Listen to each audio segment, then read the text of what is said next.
Hello, good morning, guys. Today we are discussing about the most important part or topic of the biotechnology, that is the biotechnology principle and the processes. देखो guys, biotechnology क्या होता है guys? Biotechnology simple addition है. Okay, science का addition है किसके साथ? Cell के साथ. ओके, उसके पार्ट के साथ और मॉलिक्यूलर एनालॉगस के साथ. किसके लिए? प्रोडक्ट और सर्विस. मॉलिक्यूलर एनालॉगस बोले तो गाइस डीएनए होगा या फिर प्रोटीन हो गया. Okay, that is the biotechnology is the integration of natural science and organisms, cells and parts, okay, and molecular analogues for the product and the services. Okay, ये जो definition guys दिए है ये European federation of the biotechnology इनके definition है.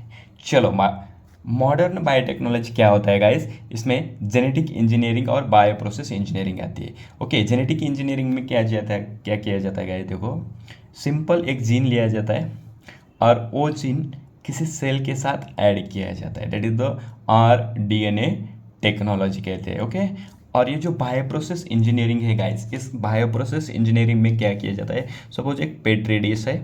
Okay, और इस petri dish में हमने कल्चर लिया है बैक्टीरिया का. ओके, और ये जो कल्चर है बैक्टीरिया का उनको ग्रो करना है. ओके, और इस बैक्टीरिया को कहीं से भी इन्फेक्शन नहीं होना चाहिए guys. Okay, that is the bio process engineering. चलो अब देखो, क्लोनिंग क्या टर्म है गाइस? क्लोनिंग मतलब it is the simple making multiple copies of the gene. Okay, identical copies होती है गाइस डीएनए की. ओके, उन्हें हम क्लोनिंग कहते हैं. चलो अब इसके बाद देखना है रिस्ट्रिक्शन एंजाइम क्या होता है. रिस्ट्रिक्शन बोले थे काटने वाला एंजाइम है guys, that is the nucleus enzyme कहते हैं. और ये दो टाइप के होते हैं, exonuclease and endonuclease. Okay, exonuclease बोले तो these enzyme cut DNA from the end. Okay, suppose ये हमारे पास जीन है गाइस, ये यहाँ पे काटेगा. Okay, at the end of the DNA, that is the exonuclease. Okay, और ये जो एंडोन्यूक्लियस है guys, this endonuclease enzyme cut the DNA with in. Okay, with in the DNA. देखो गाइस, ये जो एंडोन्यूक्लियस है, this endonuclease enzyme cut at a specific position with in the DNA. Okay, DNA के अंदर specific position पे cut करेगा. Okay, चलो अब देखो, जो फर्स्ट रिस्ट्रिक्शन एंजाइम है गाइस वो है HindII. ओके गाइस, अब देखो, जो फर्स्ट रिस्ट्रिक्शन एंजाइम आइसोलेट किया है, जो डिस्कवर किया है, इसका नाम है HindII. ओके, अब देखो, at present, okay, now near about 900 restriction enzymes are known. Okay, उसमें से 230 बैक्टीरिया से बनाया है गया. ओके, चलो अब इसको नेमिंग कैसे दिया जाता है? Suppose this is the E coli R1 bacteria, that is the Escherichia coli R1 bacteria. Okay, चलो ये जो ई है guys, this is the genus. Okay, this is the CO, it means it is the species. Okay, और ये जो R है R, okay, this R is the strain of that bacteria. Okay, और ये जो फर्स्ट नंबर दिया गया है, okay, this is the order. Okay, it is isolated. Okay, किस नंबर पे आइसोलेट किया गया है? ये फर्स्ट नंबर पे आइसोलेट किया गया है गाइस, इसलिए इसको ई coli R1. Okay, first number दिया. अगर ये सेकंड पे आइसोलेट किया होता तो इसको सेकंड नंबर दिया होता. चलो अब देखो, फर्स्ट RDNA कौन सा है? चलो अब देखो guys, first RDNA it was discovered in 1992, okay, by a scientist named as a Cohen and Boyer. Okay, ये जो दो साइंटिस्ट है, कोहेन और बोयर. ओके, इन्होंने फर्स्ट RDNA टेक्नोलॉजी डिस्कवर की गाइस. अब देखो कैसे की, इन्होंने क्या किया गाइस, एक एंटीबायोटिक रेजिस्टेंट जीन लिया. ओके, और उस एंटीबायोटिक रेजिस्टेंट जीन इन्होंने एक साल्मोनेला टाइफी नाम का एक बैक्टीरिया है. ओके, उस साल्मोनेला टाइफी बैक्टीरिया में एक प्लास्मिड है, that is the circular DNA कहते हैं, एक्स्ट्रा क्रोमोजोमल सर्कुलर डीएनए. उसके साथ ओके, ये जीन ने क्या कर दिया, ऐड कर दिया. ओके, और ये ऐड करने के बाद इसे ई कोलाई में भेज दिया. ओके गाइस, ये जो ई कोलाई सेल है, ओके, ई कोलाई में भेज दिया. Okay, this is the first RDNA technology. चलो अब देखो गाइस, इसके बाद हमें देखना है जेल इलेक्ट्रोफोरेसिस क्या होता है. चलो अब देखो गाइस, एक ट्रे लिया है और उस ट्रे में हमने दो इलेक्ट्रोड लगाया है. Okay, one is the cathode and one other is the anode. Cathode contain negative charge while the anode contain the positive charge. हमें मालूम है गाइस डीएनए पे नेगेटिव चार्ज रहता है। ओके, और ये जो कैथोड और एनोड है इनके बीच में हमने एक जेल फिलअप किया है, उसका नाम है एगरोज जेल। और this agarose gel obtain from the seaweeds. याद रखना ये एगरोज जेल सीविड से ऑब्टेन किया जाता है। ठीक है, चलो अब देखो क्या है। अब हमने यहाँ कैथोड पे डीएनए की लोडिंग की है, यानी हमने डीएनए यहाँ पे डाल दिया है। ओके, तब क्या होगा गाइस, जो स्मॉलर डीएनए है, okay, small DNA they move fast as compare to the larger DNA, okay, और बिगर डीएनए। समझ में आ रहा है? अब ओके चलो, अब ये डीएनए हमें देखने के लिए क्या करना पड़ेगा गाइस, स्टेनिंग करनी पड़ेगी, ओके, डीएनए को। और ये स्टेनिंग की जाती है इथिडियम ब्रोमाइड की। याद रखना ये इथिडियम ब्रोमाइड की। ओके, और हमें ये नॉर्मल लाइट में तो नहीं दिखता, ओके, इसलिए हम यूवी लाइट का यूज़ किया जाता है। ओके, हम जो लाइट यूज़ करते हैं वो लाइट है यूवी लाइट। ओके, चलो अब देखो इथिडियम ब्रोमाइड की स्टेनिंग से और यूवी लाइट की वजह से हमें ब्राइट ऑरेंज कलर का डीएनए का बैंड, ओके, यहाँ सीन होगा। ओके, चलो अब ये जो डीएनए है guys, okay, this DNA it will be separated, okay, and this technique is the elution technique. याद रखना, okay, elution is the technique in which extracting DNA from the agarose gel. Okay guys, चलो अब देखो cloning vector, उसके बाद हमें देखना है क्लोनिंग वेक्टर क्या होता है। वेक्टर बोले तो कैरियर है गाइस, ओके, वेक्टर बोले तो कैरियर है। ठीक है, जैसा एनाफिलस मॉस्किटो है वैसा ये कैरियर है। चलो अब देखो ये जो क्लोनिंग वेक्टर है गाइस, इसके पास क्या क्या रहना चाहिए। पहले तो इसके पास ओरिजिन ORI साइट चाहिए, okay, ORI site must be required.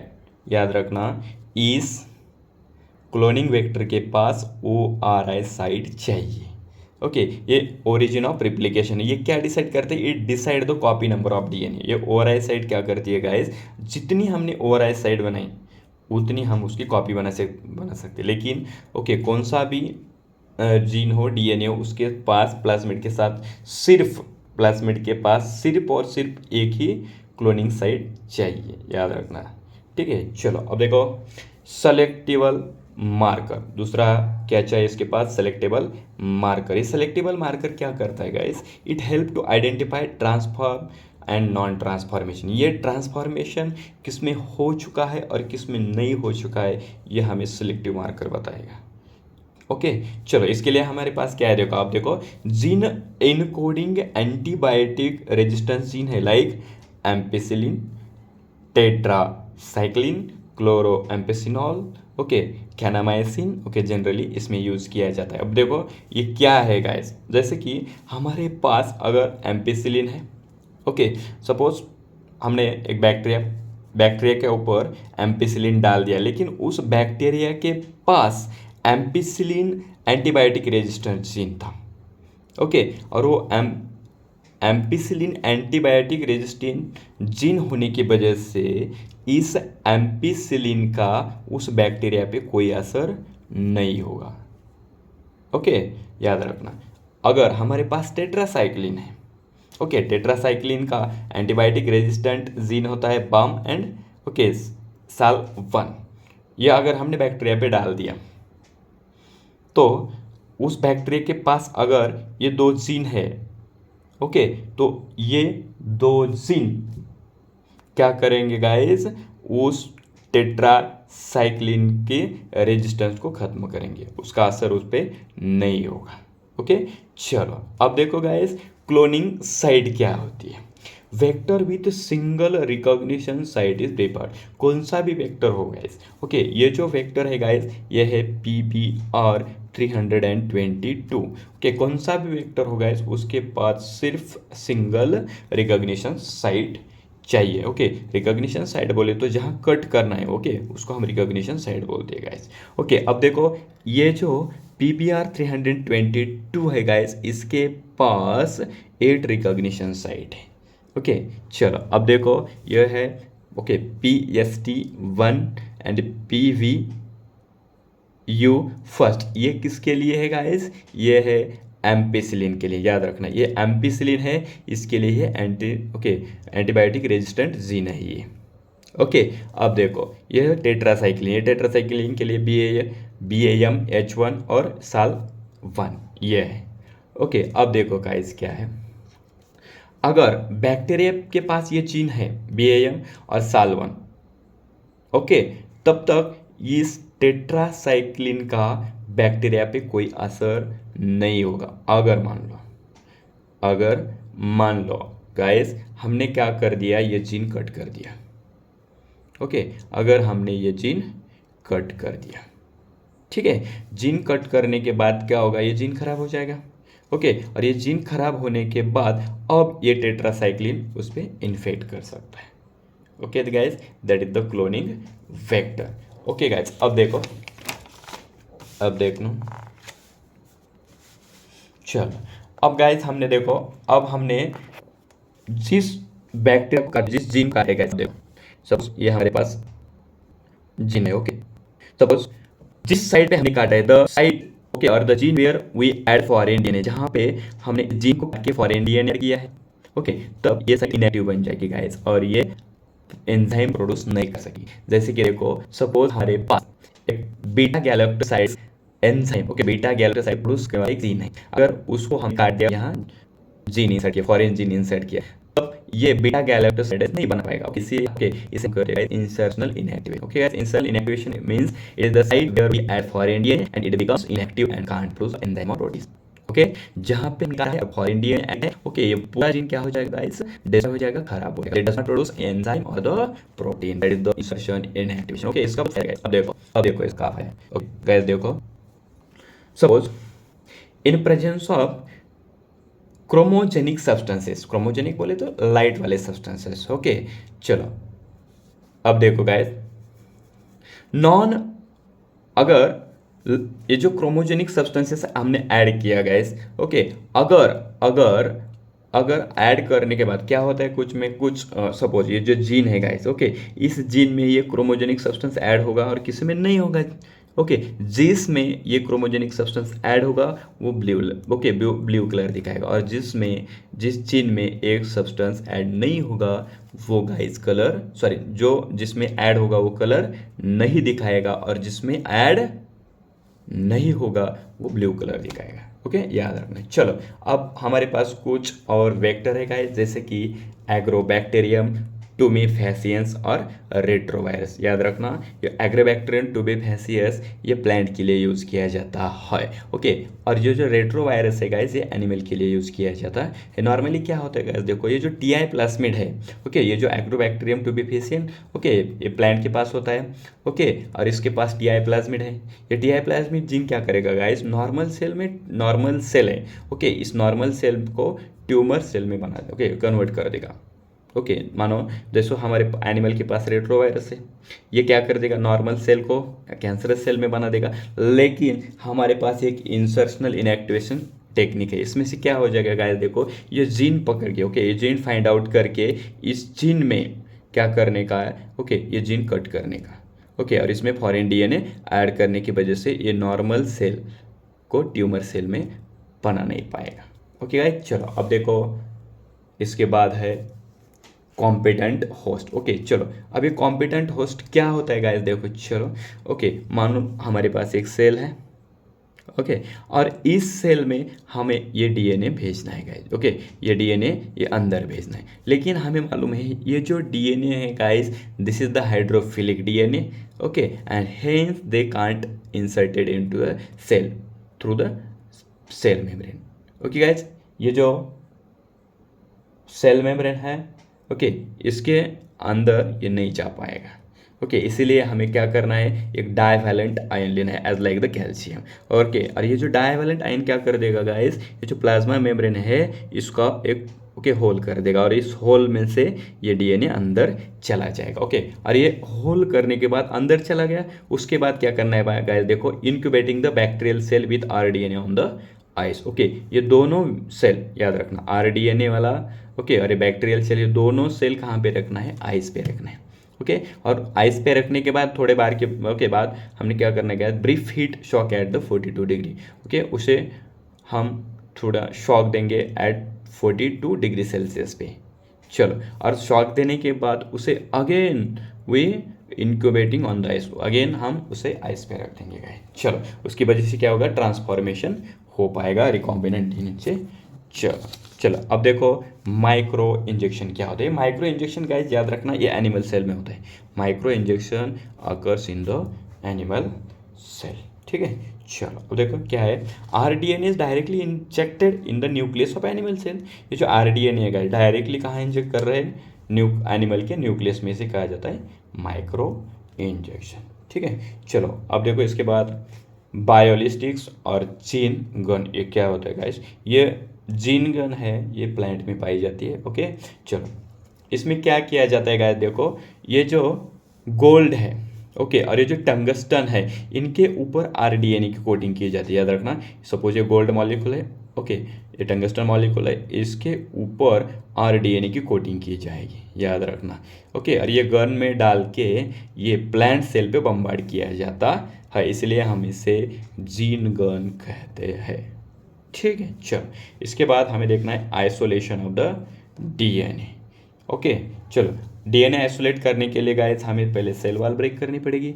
इसके लिए बैक्टीरिया के पास जो एंजाइम है, that is the lysosome enzyme. Plant है, मालूम है, प्लांट के पास जो सेल वॉल होती है भैया, वो सेलुलोज की होती है, इसीलिए उसको ब्रेक डाउन करने के लिए इसके पास सेलुलेज एंजाइम है। फंगाई की जो सेल वॉल होती है काइटिन से बनी होती है, ओके, और उसे ब्रेक डाउन करने के लिए काइटिनेज है, ओके। चलो, अब देखो गाइस, हमें आरएनए और डीएनए को भी, सॉरी, प्रोटीन को भी रिमूव करना है, उसके लिए भी एंजाइम है। आरएनए को कट करने के लिए आरएनएज एंजाइम है, प्रोटीन को कट करने के लिए प्रोटीएज एंजाइम है, ओके। चलो, अब देखो गाइस, हमने पूरा सेल वॉल कट कर दिया है, पूरा डिजॉल्व हो चुका है। अब इसमें क्या करना है हमें गाइस, चिल्ड इथेनॉल डालना है, ओके। और चिल्ड इथेनॉल डालने की वजह से क्या होगा गाइस, ये जो डीएनए है ना, ये DNA it will be settle down to the bottom at a PPT, okay.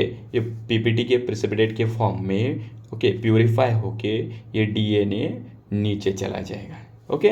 और ये नीचे गया हुआ है डीएनए गाइस, अब हमें इस पुलिंग प्रोसेस से इसे सेपरेट करना है, okay. That separation of DNA, that is the spooling process, याद रखना, स्पूलिंग प्रोसेस से इसे, ओके, सेपरेट किया, एक टेस्ट ट्यूब रहती है, ओके, उसके साथ ये निकला जाता है। चलो, अब सबसे important that is the PCR technique guys, that is the polymerase chain reaction. इसमें क्या होता है गाइस, देखो पहले स्टेप याद रखना, डीनेचुरेशन, दूसरी एनिलिंग और थर्ड एक्सटेंशन, ओके। डीनेचुरेशन बोले तो हमें ये जो डीएनए दिख रहा है गाइस, ओके, इसमें जो बेस पेयर है, ये बेस पेयर हमें ब्रेक करना है, ओके। और ये ब्रेक करने के लिए हमें जो टेम्परेचर लगता है guys, that is the 90 to 98 degree, याद रखना, 90 to 98 degree Celsius, okay. As अब देखो गाइस, ये देखो फाइव स्टैंड, ओके, ये देखो 5 प्राइम टू 3 प्राइम, ये स्टैंड है, ये दूसरा स्टैंड है, ओके। और जो हाइड्रोजन बॉन्ड है ये ब्रेक हो चुके हैं। चलो, अब याद रखना, डीनेचुरेशन में break down of the hydrogen bond, ये जो बेस पेयर है गाइस, ये इसके जो बॉन्ड है, जो हाइड्रोजन बॉन्ड, वो ब्रेक हो चुका है, याद रखना सिर्फ, ओके। अब देखो एनिलिन में क्या हो जाता है गाइस, एक प्राइमर यहाँ जुड़ जाता है। सपोज ये 5 प्राइमर है, ओके, इसके जस्ट अपोजिट यहाँ 3 प्राइमर जुड़ जाता है, याद रखना, ये 3 डैश है, यहाँ पे प्राइमर जुड़ जाता है। और ये प्राइमर क्या करता है गाइस, ओके, ये जो साइटोप्लाज्म कुछ भी होगा, इसमें से ये न्यूक्लियोटाइड उठा के, ओके, इसका कॉम्प्लीमेंट्री स्टैंड बनाने शुरू कर देता है, ओके गाइस, याद रखना। एनिलिन में क्या होता है गाइस, प्राइमर, ओके, ये प्राइमर यहाँ से जुड़ गया है, ओके, जो कि ये प्राइमर होगा एक 10-12 न्यूक्लियोटाइड से बना होगा, ओके। चलो, इसने न्यूक्लियोटाइड यहाँ पे जोड़ना चालू कर दिया है, और इसमें जो टेम्परेचर रहता है गाइस, याद रखना, 40 to 60 डिग्री, ओके। अब देखो एक्सटेंशन के लिए गाइस, ये प्राइमर ने तो उसका काम कर दिया, लेकिन ये चेन, ये जो स्टैंड है, आगे बढ़ाने के लिए एक एंजाइम आता है, that is the Taq polymerase, याद रखना guys, this Taq polymerase it is highly, okay, it is stable at high temperature. ये जो पॉलीमरेज है guys, Taq polymerase it is highly stable at the high temperature, याद रखना, ये ज़्यादा temperature पे काम करता है, दैट इज द 70 to 75, इस टेम्परेचर में भी ये काम करता है, याद रखना। डीएलए पॉलीमरेज है, ओके। और ये जो टैग पॉलीमरेज है ये these are obtain from the Thermus aquaticus bacteria, याद रखना ये थर्मस एक्वेटिकस बैक्टीरिया है उससे इसे पाया जाता है। ठीक है गाइस। और ये था टैग पॉलीमरेज क्या कर देगा, यहाँ प्राइमर ने तो सिर्फ स्टैंड बनाना चालू कर दिया था, कॉम्प्लीमेंट्री स्टैंड। ओके, ये इसे ओके आगे इनिशिएट कर देगा और पूरा ओके 2 डीएनए बनाएगा, याद रखना, याद रख। ओके, अब देखो एक साइकिल पीसीआर की कंप्लीट होने के बाद 2 डीएनए बन रहे गाइस। ओके, 2 साइकिल कंप्लीट होने के बाद ओके 4 डीएनए बनेंगे। ऐसे गाइस 30 साइकिल अगर कंप्लीट होगी तो नियर अबाउट 1 बिलियन डीएनए बन जाएंगे। ओके, याद रखना 1 बिलियन टाइम्स ऑफ एम्प्लीफिकेशन हो जाएगा।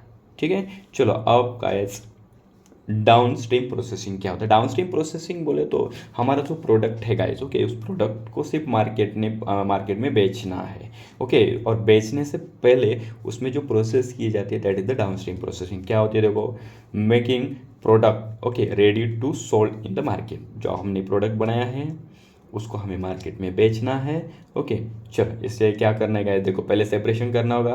ओके, बाद में प्योरीफिकेशन, याद रखना ये बहुत है। सपोज हमारे पास कोई मिक्सचर है गाइस, ओके, अगर उसमें कोई अनवांटेड पार्टिकल है तो उसको सेपरेट करना पड़ेगा, उसका प्योरीफिकेशन करना पड़ेगा। ओके, ये 2 मेन प्रोसेस है। उसके बाद कोई प्रिजर्वेटिव ऐड करना पड़ेगा। ओके, उसका लाइफ स्पान इंक्रीज करने के लिए हमें कोई प्रिजर्वेटिव्स ऐड करना पड़ेगा। ओके, चलो इसके बाद क्लिनिकल, अगर ड्रग्स है तो क्लिनिकल ट्रीटमेंट तो करनी पड़ेगी। ओके, अगर ड्रग्स है तो ओके, चलो उसके बाद क्वालिटेटिव कंट्रोल टेस्टिंग, ओके, ये भी करनी पड़ेगी। चलो इसके बाद हमें देखना है last point that is the bio reactor guys. इस बायो रिएक्टर में क्या किया जाता है, अब देखो गाइस, चलो अब देखो गाइस, बायो रिएक्टर सिंपल, ये जो टैंक है गाइस, ओके, इस टैंक में हमें क्या करना है, बैक्टीरिया की ग्रोथ करनी है गाइस, कल्चर मीडियम करना है। ओके, और ये जो बैक्टीरिया है गाइस, सपोज कोई एंजाइम बनाते हैं और कोई प्रोटीन बनाते हैं, याद रखना। ओके, ओके, याद रखना। और इस बैक्टीरिया में याद रखना 100 to 1000 litre of culture can be processed. Okay, bioreactor में याद रखना near about we can form 100 to 1000 litre culture medium bacteria का बना सकते हैं। और ये बैक्टीरिया क्या कर रहे, प्रोटीन बना रहे, कोई एंजाइम बना रहे। ओके, तो इस बैक्टीरिया को हमें ग्रो करना पड़ेगा। Okay, to get optimum growth, okay, इनकी ग्रोथ हमें बढ़ानी पड़ेगी जिनसे हमें प्रोटीन मिलेगा और एंजाइम मिलेगा। ओके गाइस, चलो इसके लिए हमें इस मीडियम का हम क्या कंट्रोल कर सकते हैं, देखो we can control pH, temperature, oxygen and the amount of salt and the substance. Okay guys, thank you.